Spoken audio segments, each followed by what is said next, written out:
Imagine walking into a room after a fire has been put out. The smoke is cleared, the damage is obvious, and the first thing you hear is, "We had no idea this was coming." The statement should unsettle you, not because the fire happened, but because no one saw the smoke. Too often, corporate crises catch boards off guard. And when the headlines break about misconduct, compliance failures, or toxic cultures, the board might express shock.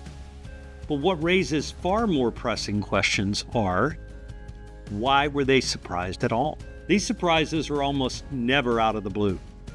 There are almost always red flags beforehand. Whistleblower complaints, operational disruptions, internal audit concerns, data anomalies. Someone knew something. The information always exists somewhere in the system.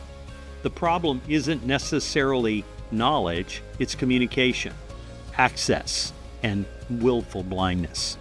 And when the board is left in the dark, we must examine who dimmed the lights.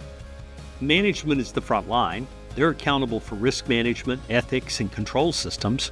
But failures here aren't always about malice. They sometimes are systemic.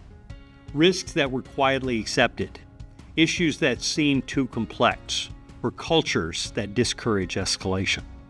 Internal audit is supposed to be the board's eyes and ears. But if internal audit is under-resourced, devalued, or boxed into compliance corners, we're not in a position to sound meaningful alarms. Worse, when internal audit does raise concerns, are those warnings taken seriously, or are they sanitized and shelved? And then there's the board itself. Directors have fiduciary duty not just to receive information, but to seek it. If a board is caught off guard, the issue isn't just a lack of data. It can be a lack of curiosity. Did they ask the right questions? Were they too reliant on management's narrative? Did they encourage candor, or did they unintentionally stifle it? Avoiding these failures demands vigilance. That's why boards must empower internal audit with independence and access. Insist on unfiltered communication from key risk and compliance functions. Dive deeper into risk areas beyond the financials, for example, culture, cybersecurity, and third-party exposure. Foster a speak-up culture that reaches the boardroom, and continuously assess their own effectiveness. Because the real danger isn't the scandal, it's the silence that precedes it. Governance isn't passive.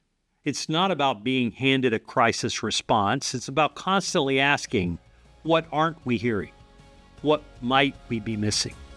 In the end, it's not the fires that destroy companies. It's the smoke no one questioned. For a view from the audit trail, I'm Richard Chambers.